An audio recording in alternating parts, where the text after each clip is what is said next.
모든 것에는 때와 기한이 있다고 전도서 3장 1절에 말씀을 하고 있습니다.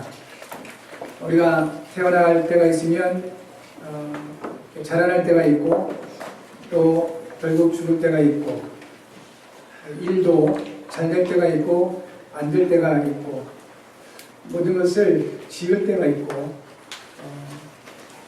헐을 때가 있다는 것입니다.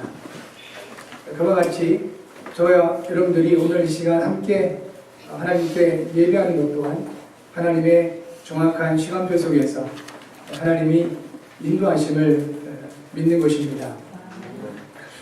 성경 히브리서 11장과 로마서 16장에 기록된 믿음의 사람들은 하나님께 쓰임받은 사람들입니다. 이들은 하나님의 말씀을 약속으로 들었습니다. 하나님의 말씀을 또한 약속으로 받았습니다. 하나님의 말씀을 어떻게 듣고 어떻게 받느냐가 중요합니다. 여기에 하나님의 주권이 있고 하나님의 시간표가 여기에 있기도 합니다. 늘 하나님 말씀이 안 들리다가도 하나님께서 은혜 주시고 역사하시는 시간표 속에 들어가면 어느 날 하나님 말씀이 들려지기도 합니다. 반대로 하나님의 말씀이 잘 들려지다가도 사단이 방해하고 역사하는 그 시간표 속으로 들어가 버리면 하나님 말씀이 또 안 들려질 수도 있습니다.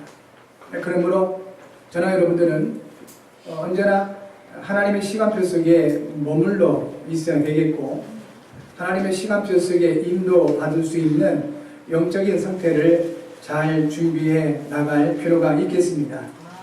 로마서 11장과 히브리서 11장과 로마서 16장에 기록되어 있는 이분들이 바로 하나님의 시간표 속에 머물러 있었고 하나님의 언약을 듣고 하나님의 언약을 받았던 사람들인 것입니다.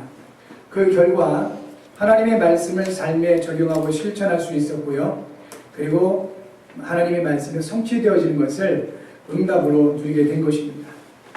결국 하나님이 나에게 주신 말씀이 약속이 되어지고 그 약속이 이루어지는 응답을 누릴 때 우리를 통하여 하나님의 역사하심이 있게 됩니다. 그것을 하나님이 사용하셨다, 하나님께 쓰임받았다라고 보는 것입니다. 결국 영적 서밋과 복음 엘리트의 응답을 누린 것입니다. 오늘 함께 예배는 저와 여러분 모두가 특별히 렘넌트들이 영적 서밋의 응답을 누리시기 바라고 또한 복음 엘리트의 응답을 누리게 될 줄 믿습니다.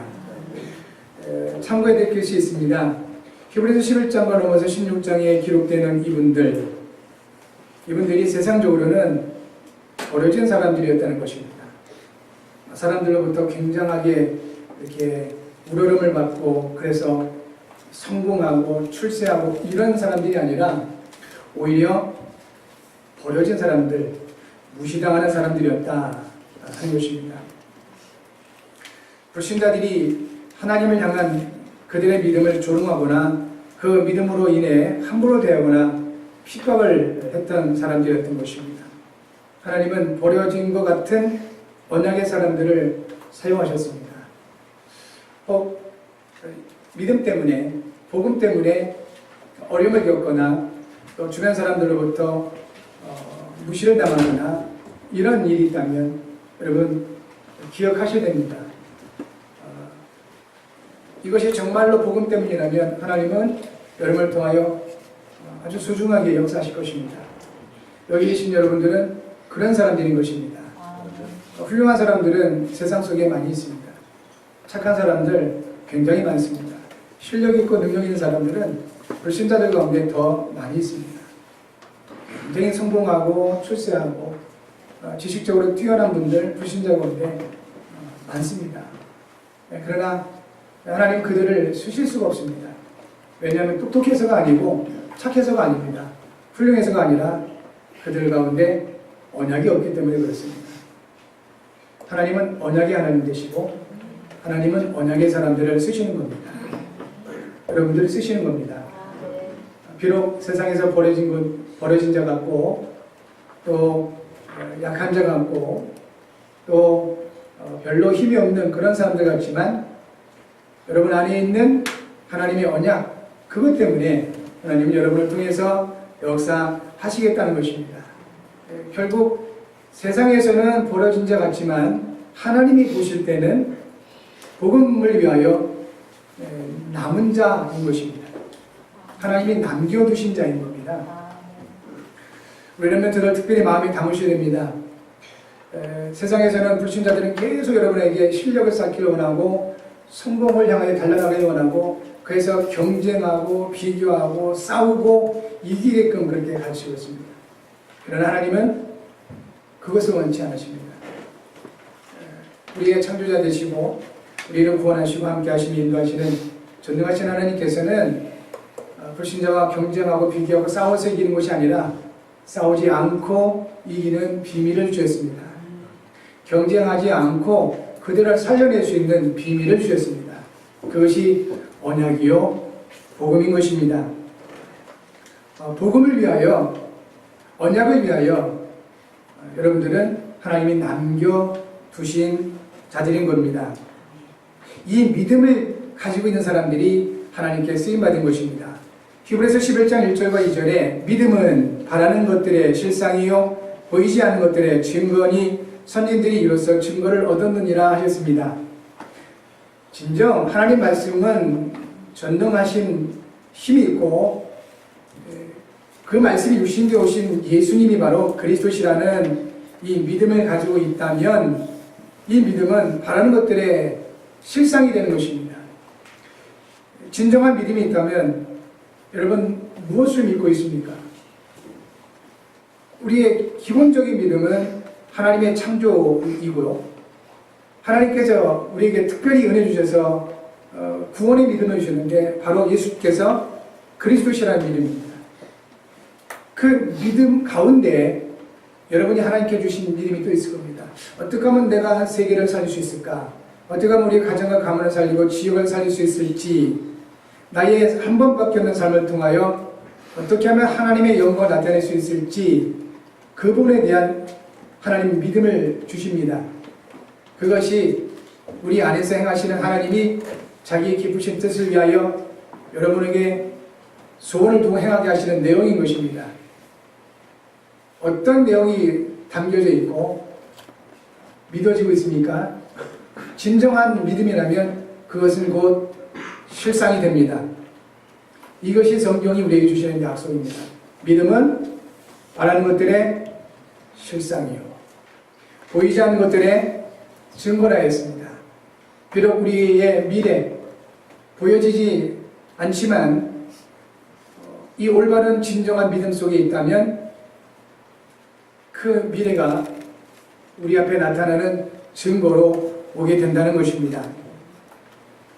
이와 같은 믿음을 가지고 승리해야 되겠습니다.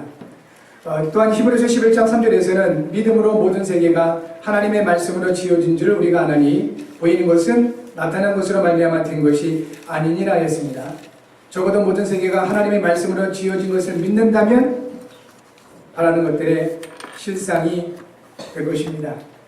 그리고 적어도 모든 세계가 하나님의 말씀으로 지어진 것을 믿는다면 보이지 않는 우리의 미래에 대한 분명한 증거가 오게 될 것입니다.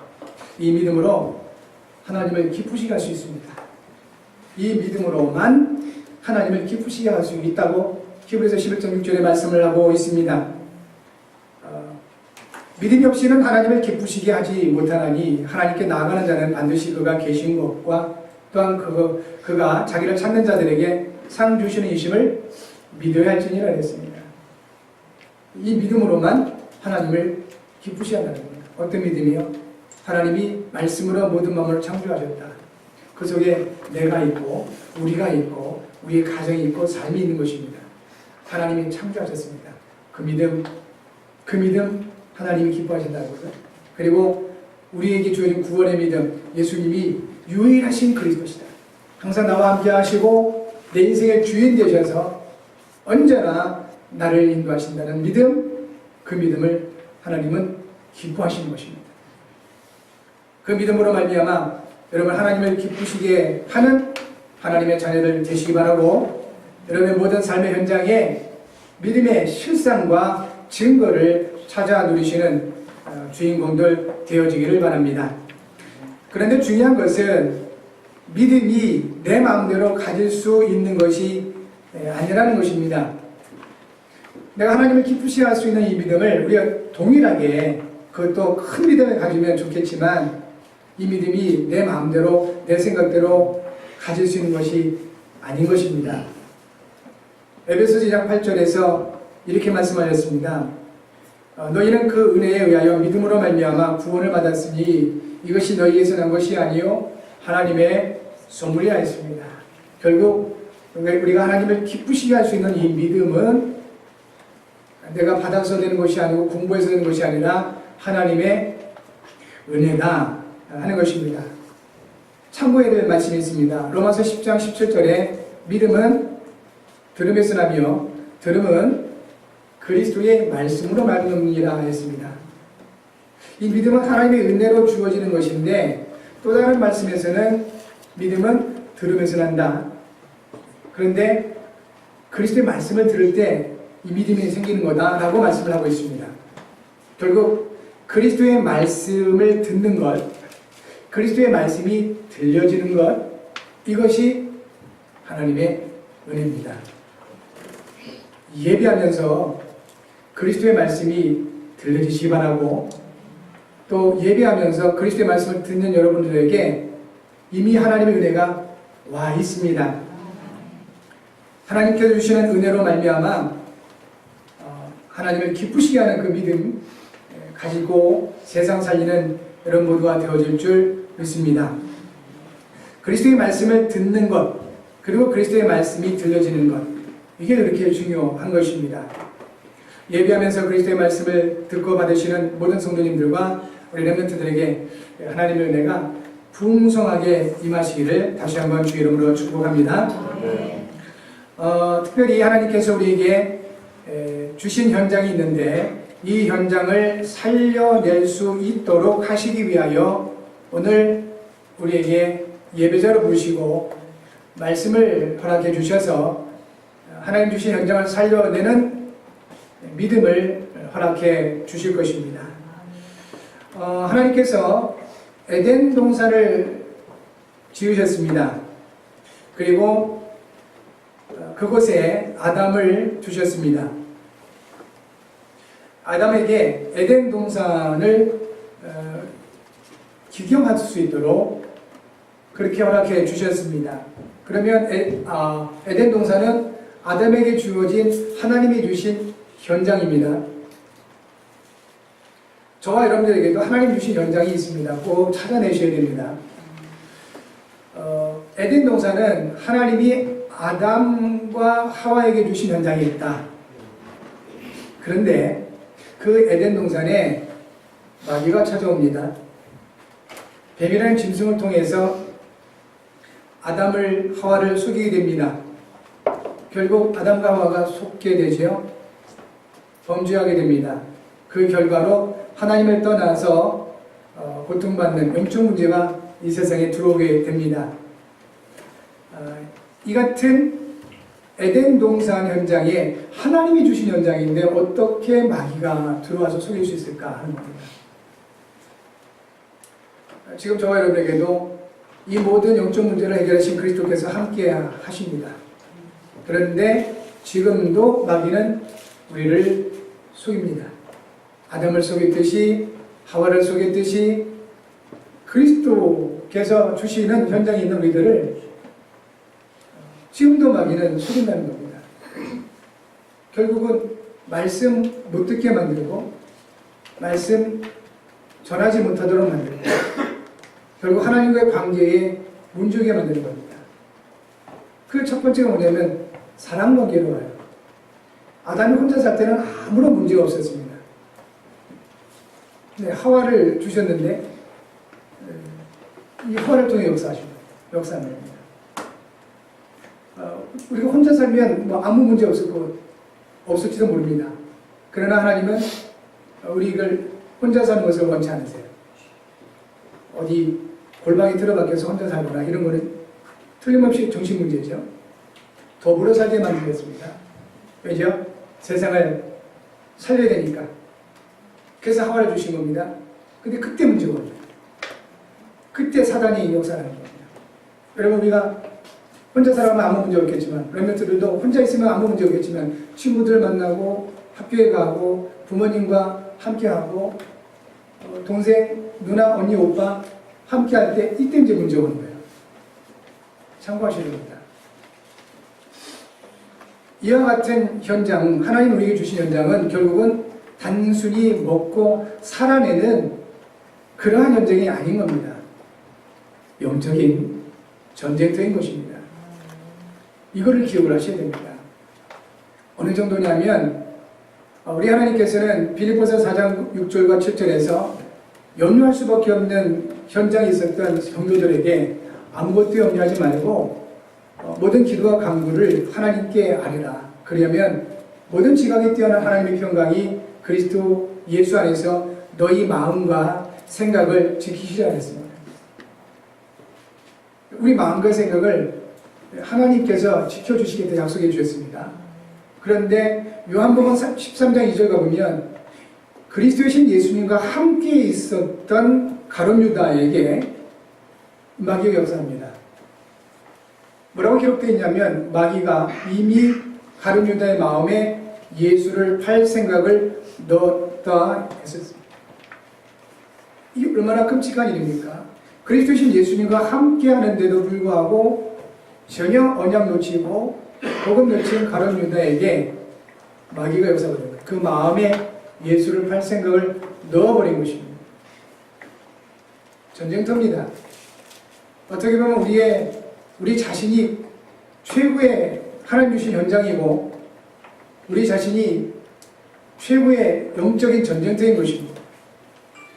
가룟 유다는 이 전쟁에서 졌습니다. 그러나 그보다 더 심한 일을 했던 사람이 있었죠. 베드로. 예수님을 부인하고 저주까지 했습니다. 그러나 베드로에게는 하나님의 은혜가 있었고 언약이 있었습니다. 그 마음과 생각이 얼마나 슬펐던지 성 밖에 나와서 통곡하며 울었다고 기록하고 있습니다. 그렇지만 이 베드로에게는 하나님 주신, 예수님 주신 그 언약이 있었던 겁니다. 여러분, 저와 여러분 안에 중심 안에 마음과 생각 속에 언약이 있느냐 없느냐 이렇게 중요합니다. 가룟 유다는 언약을 받지 못했습니다. 인간적으로만 예수님을 대했습니다. 그 결과로 그런 문제가 왔을 때 자살해버리는 이런 일이 벌어지죠. 스스로를 멸망시킵니다. 그게 사단의 역사입니다. 스스로를 멸망시키는 것, 자기 학대하고 자기를 무너뜨리고 이것이 사단의 역사입니다. 하나님께서는 저와 여러분들을 창조하신 분이고 함께 하시고 구원하시고 인도하신 분이기 때문에 어쨌든 우리를 살리기를 원하세요. 일어나라 빛을 발하시고 우리를 향하여 너는 내 눈에 보배롭고 존귀하다 하시고 그렇게 우리를 살리시고 세우시는 분이십니다. 무엇이 하나님의 역사입니까? 그리고 무엇이 사단의 역사입니까? 질문을 많이 하기도 합니다. 간단합니다.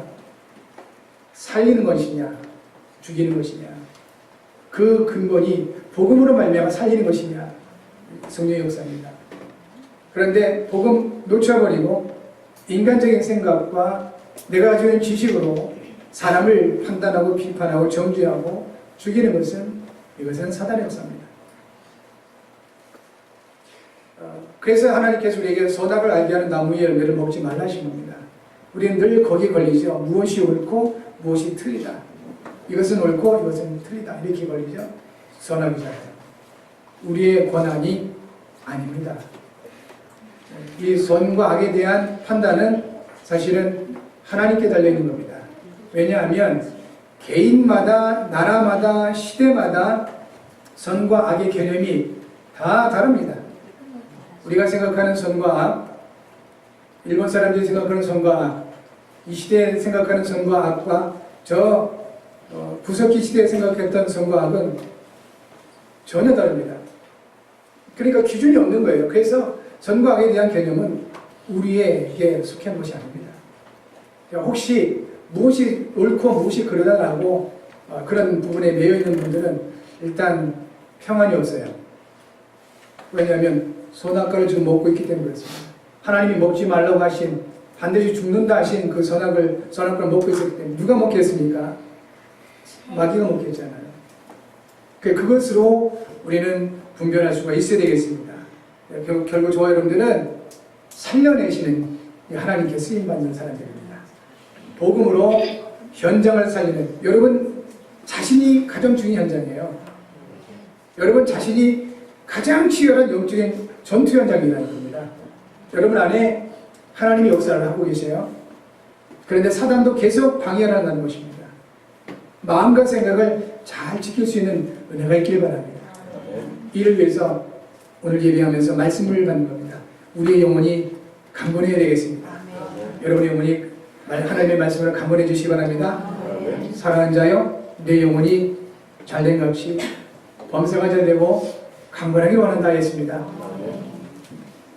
하나님 주신 영적 힘을 회복하시고, 그리고 마음과 생각을 잘 다스리고 관리할 수 있는 힘을 가지고 있을 때, 이제 우리는 나의 삶의 현장을, 그리고 우리의 가정과 가문의 현장을, 이 지역 현장과 시대 현장을 복음으로 살려낼 수 있는 것입니다. 그러면 오늘 말씀을 통해서 하나님 주신 현장을 찾고 살리기 위해서 먼저 해야 될 것이 있습니다. 먼저 그리스도 안에서 주어진 영적 신분과 권세를 회복해야 되겠습니다. 신분과 권세를 회복해라 하는 것입니다. 오늘 본문의 말씀은 바울이 이제 아덴을 떠나서 고린도에 이르렀을 때 하나님이 주신 은혜요 응답의 사건을 기록한 것입니다.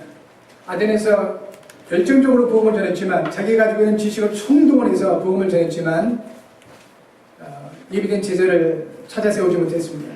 바울의 선교 특징은 가는 곳마다 바울이 없어도 지속하여 복음 운동할 제자들을 찾아 세웠던 것입니다.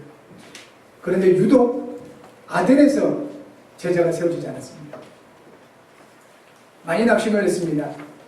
그런 가운데 고린도로 온 것입니다.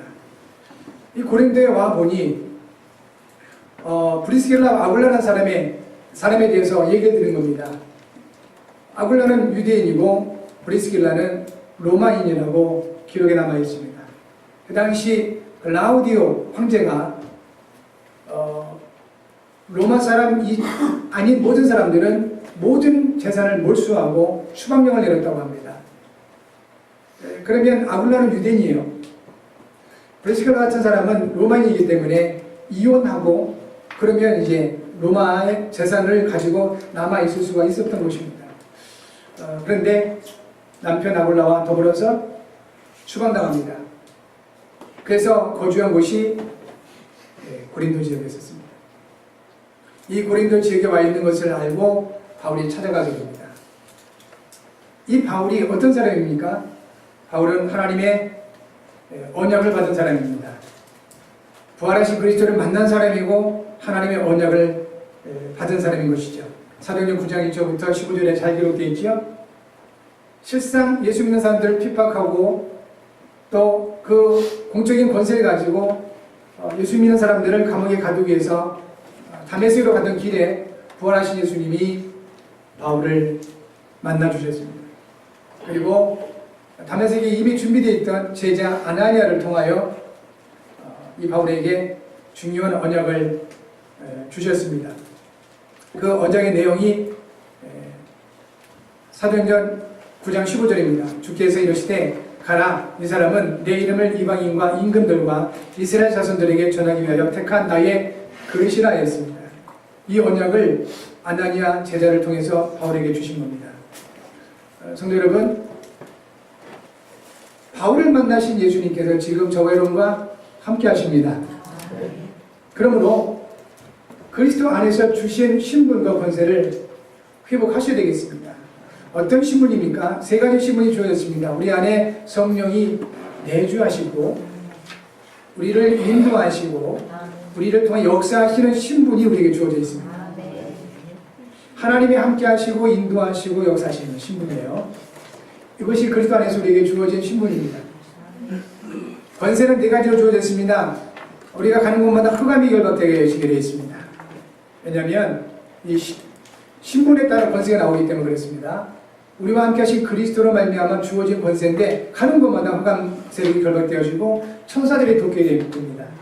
그리고 하나님 나라 천국 비결을 가지고 살게 되고요. 복음으로 세상을 살리는 권세가 우리 가운데 주어져 있는 것입니다. 이거 회복하시면 절대로 세상에 우리가 눌리거나 잡히지 않습니다. 부자가 되거나 아니면 뭐 넉넉하거나 아주 여유롭거나 이렇게는 아니더라도 세상에 있는 그 어떤 것에 매이거나 잡히거나 집착하거나 눌리지 않는 것이 하나님 주신 신분과 권세인 것입니다. 여러분 이것을 누리시길 바랍니다. 그래야 하나님 주신 현장을 살릴 수가 있습니다. 최고의 치열한 영적인 전쟁터 현장이 어디라고 그랬습니까? 여러분 자신이에요. 이거 놓치면 늘상 고민하고 갈등하고 방황하고 이런 겁니다. 그러나 그리스도 안에서 주신 이 신분, 권세 확인하는 그 순간에 최고의 영적인 전쟁터인 여러분 자신으로부터 사단의 세력이 물러가기 시작합니다. 이 축복을 누리셔야 되겠고요. 두 번째, 하나님 주신 현장을 찾고 살기 위해서는 지금 나에게 주어진 현장을 향한 하나님의 주권을 인정해야 되겠습니다. 이제 나 자신뿐만이 아니라 내게 주어져 있는 삶의 현장이 있습니다. 그것이 가정이 될 수도 있고 우리 렘넌트들은 학교, 학업, 또 우리 중직자들은 생업과 사업, 직업 이런 것들이 되겠죠. 여기에 하나님의 주권을 인정할 수 있어야 되겠습니다. 역대상 29장 10절부터 14절에서 특별히 11절에 다윗의 고백입니다. 여호와여 위대하심과 권능과 영광과 승리와 위엄이 다 주께 속하였사오니 천지에 있는 것이 다 주의 것이로소이다. 여호와의 주권도 주께 속하였사오니 주는 높으사 만물의 머리심이니라. 부와 귀가 주께로 말미암았고 또 주는 만물의 주제가 되사 손에 권세와 능력이 있사오니 모든 사람을 크게 하심과 강하게 하심이 주의 손에 있나이다 했습니다. 우리가 살아가면서 생사, 화목, 희노, 애락 이런 것들로 이렇게 얽혀 있습니다. 이런 것들이 이렇게 수시로 나타나지요. 그런 것 때문에 어떤 사람은 좋아하고 어떤 사람은 괴로워하고 이러는 것입니다. 그러나 하나님의 주권을 놓치게 되면 언제나 사람들은 나타나는 그 현상 때문에 그야말로 웃었다가 또 너무 괴로워서 울다가 그러니까 삶이 정신이 없는 겁니다.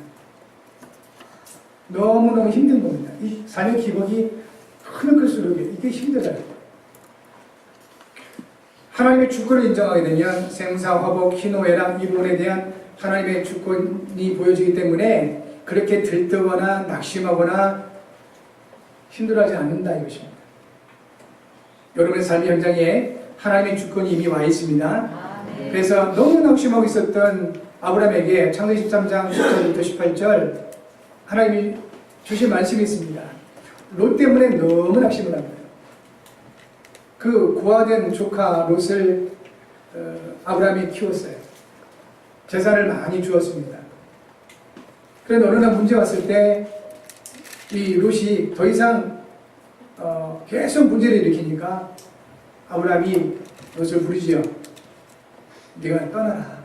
너 있는 재산 모두 가지고 떠나라.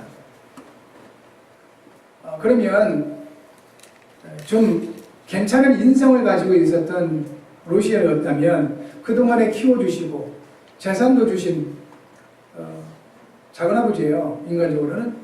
작은아버지에게 그렇다면 작은아버지가 먼저 좋은 것을 선택하십시오. 이래야 될 거 아닙니까?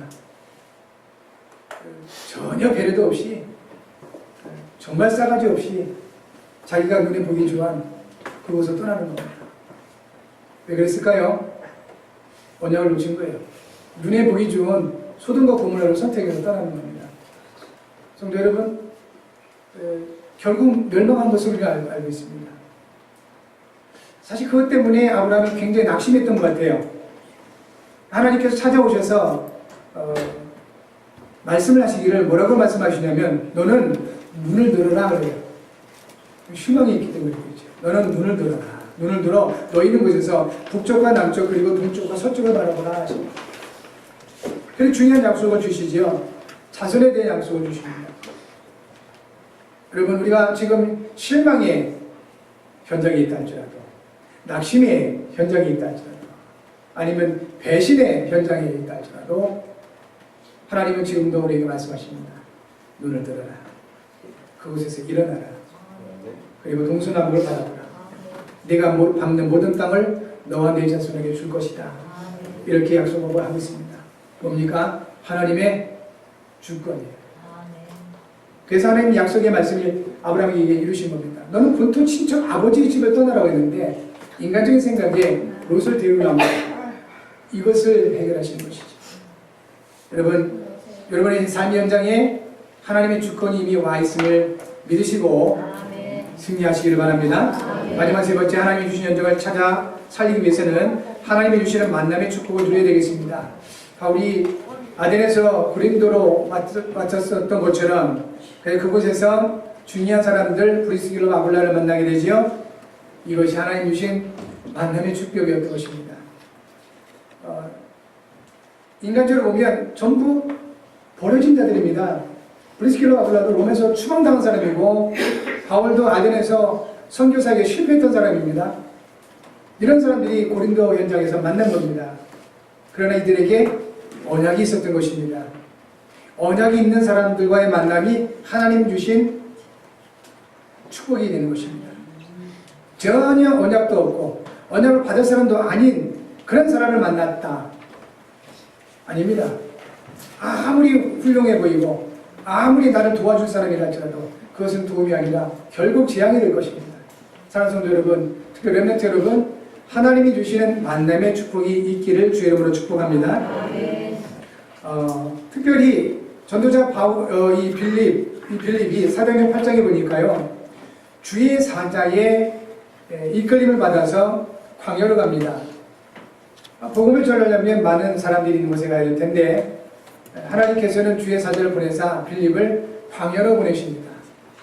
때로는 우리가 그런 현장에 있을 수 있습니다. 도대체 뭘 해야 될지, 내가 왜 여기 와 있는지 도무지 감이 안 잡히는 현장이 있을 수 있다는 겁니다. 중요한 것은 하나님이 주신 현장이라면 그곳에 만남이 기다리고 있습니다. 마차를 타고 이디오피아 여왕의 그 모든 국고를 맡은 내시가 지나가고 있었던 겁니다. 성경이 이렇게 말씀하십니다. 29절에는 사도행전 8장 29절에는 성령이 빌립더러 말씀하시기를 이 수레에 가까이 가라. 그리고 복음을 전파하게 됩니다. 그리스도를 전하게 됩니다. 만남의 축복입니다. 단 한 번밖에 없는 만남이었었지만 이 만남으로 인하여 빌립의 인생도 바뀌고 이 이디오피아로 돌아간 내시를 통하여 실제적인 복음운동이 일어났던 증거들이 많이 남아 있는 것입니다. 진정한 만남은 하나님이 주시는 것입니다. 문제가 오거나 갈등이 있을 때 그 뒤에 있는 하나님의 응답을 찾을 수 있어야 되겠습니다. 특별히 사람 간의 갈등이 있을 때 그 갈등에 잡히지 마시고 눌리지 마시고 그 뒤에 있는 하나님의 계획을 찾아내시기를 바랍니다. 성도 여러분, 교회 안에서 특별히 갈등은 없어야 되겠습니다. 왜냐? 하나님이 언약을 준 사람들이에요. 하나님의 언약을 받은 사람들끼리 갈등이 있고 문제 온다. 이것은 틀림없이 성령의 역사는 아닙니다. 그래서 교회 안에서의 우리의 만남을, 언약 가운데서의 이 만남을 최고의 축복으로 만들어 가시는 은혜가 있기 바랍니다. 이런 사람들이 현장 갔을 때 우리에게 주신 언약과 이 복음을 받을 사람들을 하나님이 다 만나게 하시는 겁니다. 언약 가진 사람들과도 원리스가 되어지는데 어떻게 현장에서 불신자들과 원리스 될 수 있겠습니까? 기껏해야 나한테 잘해주고 나를 도와준 사람은 같이 할 수 있고 조금 어렵게 만들면 서로 대적하고 이럴 수밖에 없죠. 이건 불신자죠. 그래서 교회 안에서 먼저 은혜 누리시고 하나님의 언약 가운데 언약을 가진 옆에 있는 이분들, 특히 렘넌트들을 소중하게 여기셔야 된다는 겁니다. 그럴 때 현장에서 언약 받을 사람, 내시와 같은 이런 사람들을 하나님 붙여주시고 하나님께서 그래서 여러분을 통하여 역사하신다는 것입니다. 히브리서 11장의 사람들, 로마서 16장의 사람들에게 역사하신 그 하나님께서 여러분과 함께 하십니다. 그래서 이번 한 주간 매일 하나님이 주신 현장을 살리는 기도의 시간을 가질 수 있어야 되겠습니다. 결론적으로 다시 한번 정리합니다. 최고의 하나님 주신 현장, 이것은 하나님 주신 현장은 영적인 전쟁터라고 했습니다. 최고의 하나님 주신 현장이요 영적인 치열한 전쟁터는 여러분 자신입니다. 자신을 잘 살펴보시고 언약 가운데 머물러 있으시길 바랍니다. 하나님이 여러분과 함께 하십니다. 사단은 이것을 파괴하려고 무더기도 애를 쓸 것입니다. 치열한 전쟁터에 특별히 마음과 생각을 잘 점검을 하실 필요가 있습니다. 두 번째, 하나님 우리에게 주시는 삶의 현장이 있습니다. 생업, 직업이든 학업이든 사업이든 이러한 생업 현장에 하나님의 주권을 인정해 나가는 겁니다. 그것이 현장을 찾고 살리는 지름길이 되는 것입니다. 마지막 세 번째는요, 하나님 주시는 만남의 축복을 누릴 수 있어야 됩니다. 언약 가지고 있는 사람들과의 만남이 이미 축복의 만남이다 라는 사실을 놓치지 마시고, 교회 안에 언약 가지고 있는 그리스도 안에서 형제와 자매된 이 사람들, 특별히 복음을 받은 렘넌트들에 대한 소중함을 확인하시고 이 만남을 축복으로 만들어 가시는 여러분 모두가 되어지기를 주의 이름으로 축복합니다. 기도 제목 같이 하겠습니다. 하나님 아버지, 그리스도 안에서 하나님이 주신 현장을 찾고 복음으로 살리는 전도자의 삶을 살게 하셔서 이를 위해 성령으로 충만하게 하시고 인도하셔서 그리스도의 신 예수님의 이름으로 기도합니다. 아멘. 기도하겠습니다. 말씀